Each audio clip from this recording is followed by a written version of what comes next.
A very good morning to you. You are watching Newsline. This morning we are going to talk to Professor Rajiva Wijesinha about several matters. But to start off, Professor, you are coming here after about 3 weeks on the program. Thank you very much for being here. Professor, first and foremost, I want to ask you, there are several political camps trying to say to the people that there are going to be various elections that are promised to the people.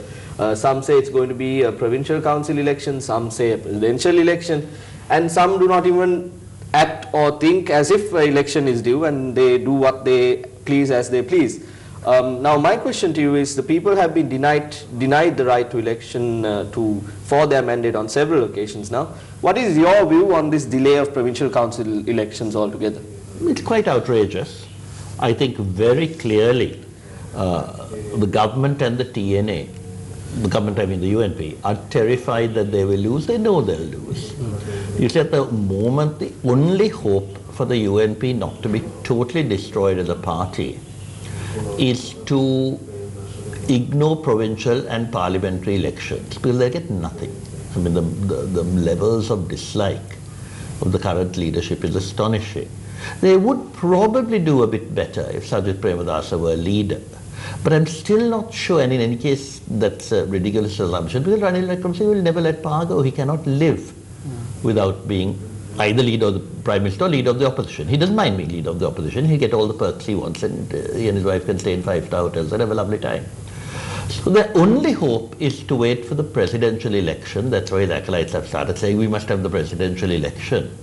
Because their hope is that the opposition will be split with regard to a candidate, and Ranil will somehow creep through. Now again, I think that's unlikely, because if Sajith Premadasa allows Ranil to be the presidential candidate, that's the end of him. And it's very likely, although there's a narrow chance that Ranil could win, it's very likely that Ranil will lose. And then the UNP also won't go for Sajith, because he would have been supporting Ranil. They wanted an entirely new person. So I think we are in a bind. Now the really awful thing is that provincial councils, when they were set up, we were told they were essential.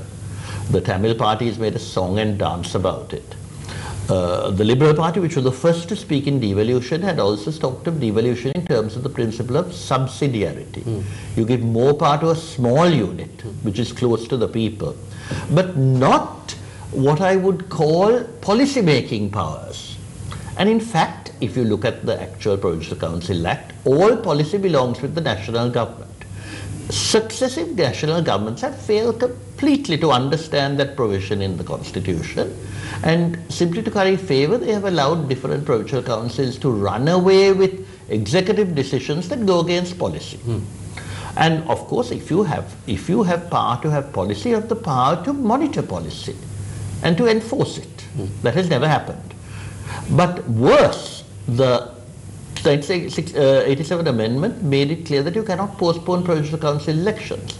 And the really, well, amongst the very nasty, underhand things that Ranil Wickremesinghe has done in the last 4 years, apart from his consummate bamboozling of President Sirisena, is the very simple fact that he got provincial council elections postponed on an amendment that should never have been accepted. And of course the TNA voted for it. And my theory at the moment is that the opposition should go for an amendment to abolish provincial councils and replace them immediately with district councils, because that is actually a better system of devolution and actually allows real administrative power. And this is the time to do it, because given that Ranil and Sumantiran, who between them seem to be running the country, want to postpone provincial councils indefinitely, and the TNA is terrified because they'll be smashed compared with what they got. They will still emerge a large party. District councils is the way to go. And also district councils will allow for what I call the absolute, let's say, domination of small districts by big ones to stop. Because if you take 5 provinces of in this country, the second district is trivial compared with the big one. North Central Province, it's Anuradhapura. Northwestern, it's Kurunagala. Puttalam and Puttalangar have nothing. Uva province, it's Badulla. Monaragala has nothing. Northern province is Jaffna. And Mullaitivu, Kilinochchi get nothing. I mean, evidence of this is, when I was an MP, I thought a nationalist MP and I wasn't running for election. I thought I should spend half my money in the north and half in the south. But I spent it in the smaller, poorer districts, Kilinochchi and Mullaitivu. The GA told me that I was the only person spending so much money there because the MPs needed votes. And where do the votes come from? Jaffna and Vaudia. So no one was spending any money. I spent in certain divisions in Mullaitivu, the less populated, which need desperately $1 million each. But the next task was 100,000. So if you can move to districts, but allow provision for small districts to combine, say Kilinochchi and Mullaitivu, not Kilinochchi and Jaffna, you can then actually deal with the real problems of the people.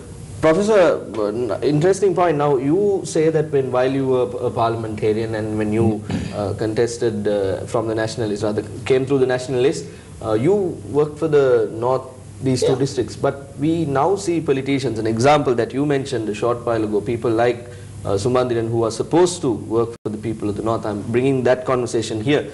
Worrying about making new constitutions, making ways and paths for Ranil Wickremesinghe to get power, rather than working for the people in the north, because the issue we have right now is that the people of the north have been excluded and ignored for a long period of time. So here we have the parliamentarians that have promised to do work for the people of the north, actually working for the whims and fancies of several people here. Or is Ranil Wickremesinghe working according to the whims and fancies of what they want to be done? You see, both of them, Ranil and Sumantiran, are completely caught up in what I call a divisive strategy that world powers use to cut countries up. Now, India also understood this. One of the reasons why India was very much against the Tamil Tiger project was that it was diaspora fueled. And if by any chance there had been a separate state or even an autonomous province, the next would have been Tamil Nadu. And the West, which don't forget for 50 years of its existence hated India, wanted to break India up. The Indian Foreign Ministry understood it, but there were certain elements in India which are happy to go along with the American project. I have a feeling you will find in the next election that Prime Minister Modi will not have the easy ride he imagined, because there has always been in India and in the Indian electorate a sense that enough is enough. So in that case, I think what Sumantiran is up to, after all, you know perfectly well that when Ravinath Arisinghe, representative in Geneva, tried to tone down the American resolution in 2015, he was bullied by Mangla Samarira. But I was told by Prasad Karivasan that he was actually Ranil. And even though Keshup had agreed to this modification, this guy, Sumantiran and Saranuttu, went to New York and got Susan Rice to play hell. And the end result was that we co-sponsored a resolution never done before, putting our whole country into danger. And Ranil got nothing from it. And that's why he had to go begging to China, the China he had insulted so gratuitously in the early part of 2015. So that's why this country is in this mess, this total economic and political mess, because of a complete lack of principle and lack of feeling for the Sri Lankan people, whether Sinhala or Tamil. How we are going to get out of it, I have no idea. Professor, you have been a person who, when you actually, people tend to believe that you in Parliament spoke for the right thing. When you were not, when you were not able to do the work that you were allocated to do, you had resigned from the position that you held. You said that you wanted, because things were not going right, you wanted to sit in the opposition as an independent parliamentarian as well. You were a person who worked tirelessly for the code of ethics of parliamentarians as well. We spoke about it on an earlier occasion. Now, I want to draw your attention to certain incidents that happened in Parliament when this political incident happened on the 26th of October. Yes, there was a brawl in Parliament. The Deputy Speaker has had a committee report compiled and the committee report has been provided. But I want to stick with the example that we brought in, Parliamentarian Sumandiran, raising the finger at the leader of the house, as they claimed, Lakshman Kiriyala, a senior member of the United National Party, right next to the Prime Minister standing and speaking. The Prime Minister was seated, the Prime Minister was ousted at the time. And yet we see that the Speaker is only looking at the incidents that happened on the opposition side, of, as they call it, the government side then, of the Parliament, and not looking what happened here. Code of ethics apply to everyone.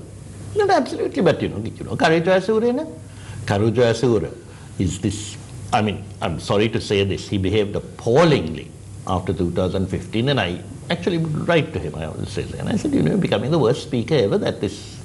And then I felt really sorry for him when his daughter died. And I actually told him, you know, I'm sorry I was harsh, because obviously you were under great psychological pressure. But he doesn't even have that excuse now. And he's this man who's tossed about by ambition, but a determination to pretend that he's a great gentleman. He's, compared to the others, he's a gentleman. But for instance, in 2015 February, when he should have accepted the motion to be Prime Minister, you know, Sirisena was desperate and you think we're losing. He was asai baya, as they say, and I got a call from him, which I hadn't had for months. Obviously, you know, trying to see what sort of support he might have. But as usual, he spoke very abstractly. I said, for God's sake, you know, do your duty by the country. No, but you know, I don't know whether it would be correct. And he's going on and on like this, when everyone knows he's desperate to, you know, get there. And I think he thinks that he will somehow come through as the compromise UNP candidate for the presidency. You see, Ranil now owes him a lot. And while if Ranil puts himself forward, Sajit will certainly say, for God's sake, just go. And all the young people in the UNP will tell Ranil to go. If Karu pops up, you know, people like Navin Dissanayake will start supporting Karu. So I think he's playing a long game. But he also wants to have the reputation of, I don't know whether you've heard of a man called Austin Chamberlain, and they said he always played the game and always lost it. So I think he's also a dead duck. When it comes to the standing orders matter, again the same example. When we saw how the standing orders were annulled or cancelled inside Parliament, again a problem, because we see when we take a look at the newspapers, we see the governor of the central bank saying various statements about that 52-day time frame where the country has lost so much, and all of that because several key people, including parliamentarian Sumandir and including Speaker Karu Jayasuriya, making these statements in Parliament, cancelling the standing orders, violating the normal procedure, resulting in this incident. You see, they were desperate. They knew perfectly well, as I think everyone knows, but no one is discussing in this, that Mahinda probably had a majority, which was thrown away by the extremists in his party who wanted a dissolution. You know, the Muslim Congress MPs who came over and were told, you know, like the old Red Indians, go back and come with your leader. You know, why they were desperate to have Rishad Badruddin, I don't know, because he destroyed them in the north, just as he's now destroying this government in the north. Except that Ranil has more reliance on the TNA. So Mana will be destroyed, that's a separate issue. But the very simple fact is, Sirisena believed he had the power to dismiss the Prime Minister, and there is certainly ambiguity in the Constitution, which is why they didn't go to court on that issue. Now, the way to test that issue is A, go to court. Interpretation of the Constitution belongs to the court. Yes. Or B, allow the Prime Minister to come to Parliament and then challenge him through a vote of no confidence. But do it regularly. Then there would be no controversy. And if they were so sure they had a majority, and I must say Sumantiran and Hakim and all worked overtime to get that majority, then do it regularly. Standing orders are there. It's very simple. Vote of no confidence. You can't suspend them and claim that by a voice vote. You know, you cannot have a vote of no confidence on a voice vote. But if they'd allowed the days to pass, I think then if the then government had behaved badly, they could have said, you guys are scoundrels. You know, then they could. But you can't break rules yourself and then accuse people for shouting. So I think that was a really sad episode, because if they were convinced they had a majority, then they should have allowed a regular vote of no confidence. You see, on the issue of the dissolution, which is also ambiguous, they didn't go to court because they felt they had a stronger case. So why didn't they go on the dismissal of the Prime Minister? Professor, again, if a finger is pointed at the UNP or the opposition leader, current opposition leader Mahinda Rajapaksa for this political situation, then the finger should be pointed at the speaker and people like Sumandiran as well. But my question to you is different. What does people like Sumandiran gain by doing all of this? Power, money? Power, ambition. You see, they told me long ago. I was very fond of Sumandiran. I thought he was a very decent man. And then he changed. You know, people get personality. He suddenly saw power. I don't know whether you've ever read The Lord of the Rings, but there's this character called Gollum. Guy with the ring. Yeah. And then when he got the ring and saw the concept of power, he went completely mad and would say things like precious to this ring. So Ranil is saying precious, sorry, so one thing is saying precious to Ranil, because Ranil is his ring of power. And you can see Sumantran becoming like Gollum. And of course he had this problem that, you know, in the old days they used to tell me, I used to take him to a lot of people, and in fact Mohan Piris and Gota, I think, got upset with me because I was confiding him, but I believe you have to trust people. And Mohan sort of said, you know, you're okay, but why are you talking to him? And, you know, as to, I arranged, the Norwegian embassy actually arranged for me to have Gota meet Sumantiran. And maybe they understood that he was not trustworthy. I thought he was. But then after the election, he suddenly thought I can become leader of the TNA. Because the TNA never thought of him as leader except for Sambandhan. Sambandhan wanted him as his successor. And, you know, used to trot him around like, you know, Mary's little lamb with him. And he was always very, very respectful of Sambandhan. But then after he got elected in Jaffna, he began to have delusions of grandeur. And of course, he's the darling of the embassies. No? You know, he talks good English. Poor Mavi Senadiraja is not a good communicator. Siddharthan, who's a great gentleman, is a bit brusque in his fashion. His English is very good, but, you know, he doesn't communicate. So it's this coalition, and Sambandhan still believes that this is his legacy. But, you know, you saw this thing recently. They are claiming that Ranil has promised to consult them on development. Does this mean he never consulted them for the last 4 years? You know, they were, and they could claim in 2015 to be the major elected representative of the people. After the local elections, it's very clear that power has passed. You know, Douglas Devananda got much more support than he got in 2015. The extremists got much more support. So now if you're going to consult the representatives of the people, I think you should consult the people direct. But you have to consult everybody. Now the real problem is, you know, as, the other day I was looking back on 2 things I did when I was both advisor on reconciliation. We actually prepared, with UNDP help, a proposal to give more power of consultation to Grama-Niladhari divisions. I worked with Minister Ataullah and his secretary, Mr. Ranawaka, who's being persecuted unfairly, one of the best public servants. Everyone knows he's dead honest. And he's still in jail, and no one is talking about that. Not jail, I think he's out, but he was. You know, we worked on a system to actually make mandatory consultation of representatives of community groups, women's regional, rural development societies, cooperative societies. You see, in the present act, there is no provision for consultation. There was a new act that never saw the light of day. None of Rajapaksa's acts saw the light of day. And in fact, I wrote to him and said, why aren't you doing this? I can't support you if you don't pass the acts you promised. Education, higher education, local government, etc. Although it is not the local government election law, not the local government administration law. And they, in that new draft, they had said that you must consult committees, but the committees are appointed by the chairman. That's very stupid, no? You must consult people who might disagree with you. So and I must say, Ataullah understood this. He actually called me and said, come and help me with this. We said, make representatives of local societies, rural development societies. The women's are the best. You know, I got to know these when I traveled in the north and east and had meetings in every divisional secretariat in the north and east. So I probably know more about every division than any other former parliamentarian. And you realize these women are really the people who care desperately for education, for human resources, for economic development. But nothing was done, you know. No loans were given to women's cooperatives. When I was in Kilinochchi, one place I asked the bank, why aren't you supporting? And they said, no, our whole loan portfolio is over. And we didn't get any loans back. So that's why we are not giving any more. And I just asked one question. I said, how many loans did you give to women? Not one. a male-dominated society, but no one is thinking. That's why I'm so dubious about Basil Rajapaksa, this great Mr. Fix-It, because he can't conceptualize. He's more efficient than Ranil. I see Ranil and Basil as, two sides of the same coin. I know everything, no one else knows anything, I must do everything. But Basil gets work done, which Ranil can't even do. But Basil can't conceptualize. That's why, I think the most imaginative of those brothers is Gotabaya.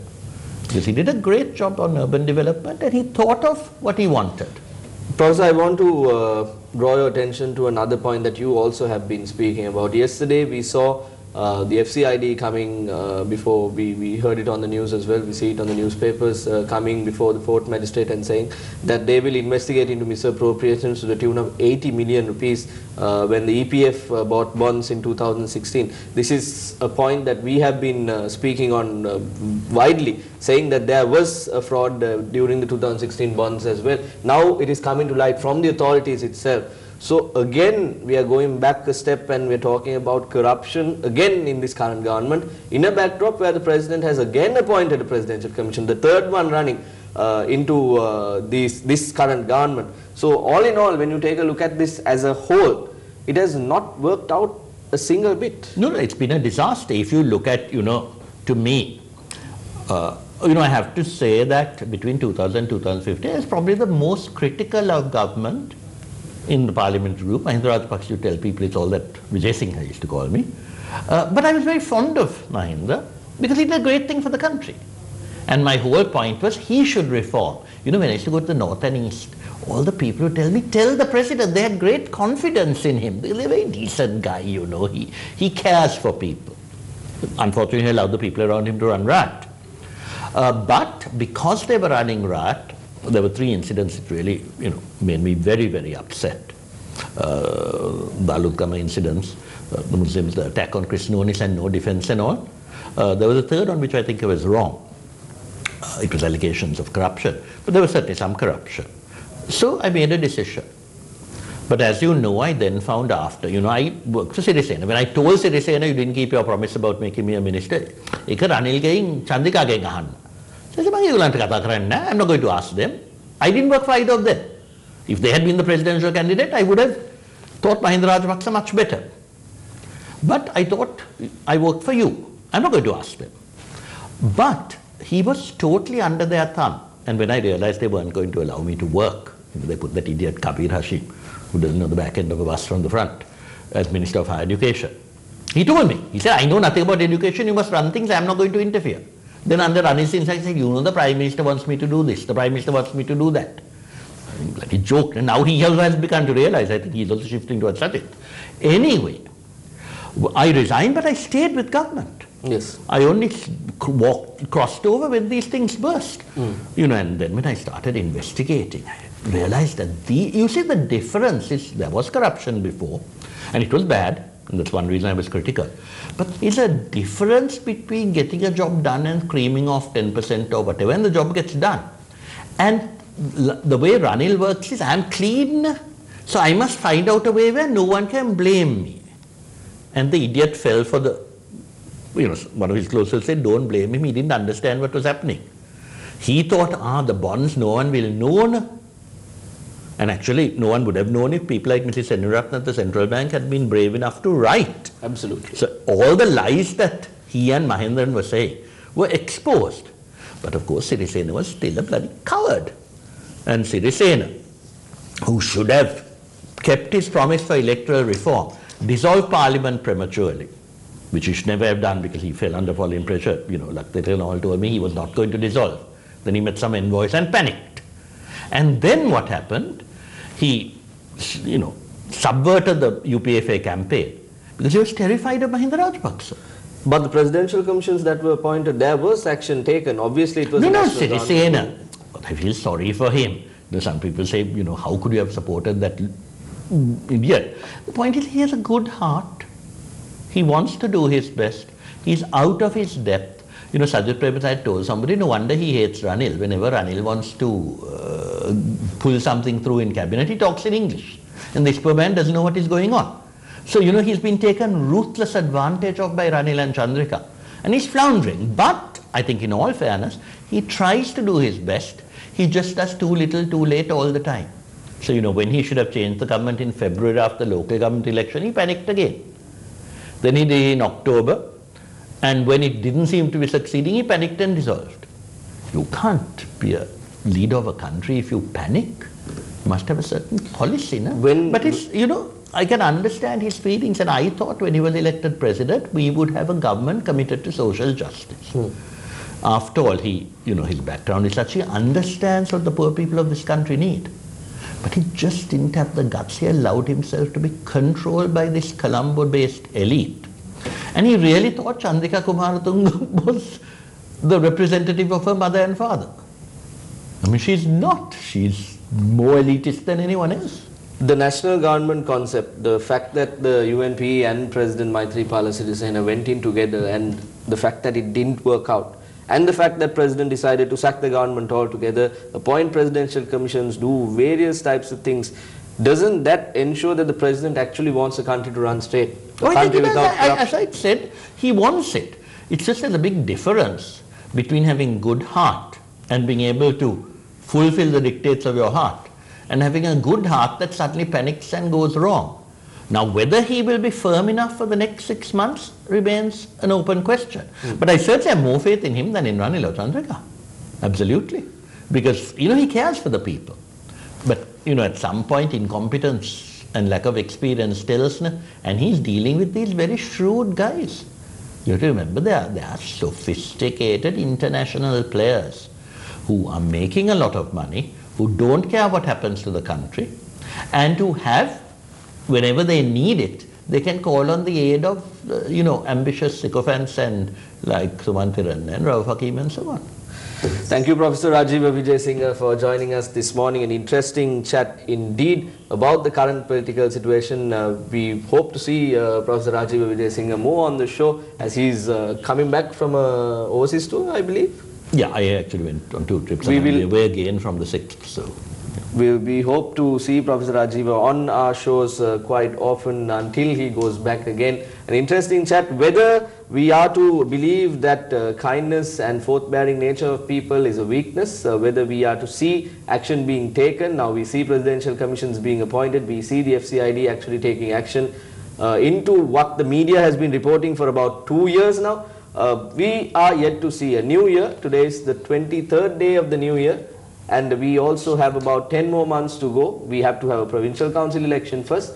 People have to be given the right to vote, and we will see what happens. As Professor Rajiva Wijesinha brought up the Lord of the Rings during our discussion, we want to hope that this Fellowship of the Ring, the people close to Ranil Wickremesinghe, the Prime Minister of the country, will understand that the media is watching, the people are watching, and at the right time they will make the right decision. Thank you very much for watching. I've been Chathuranga Rajiva Wijesinha.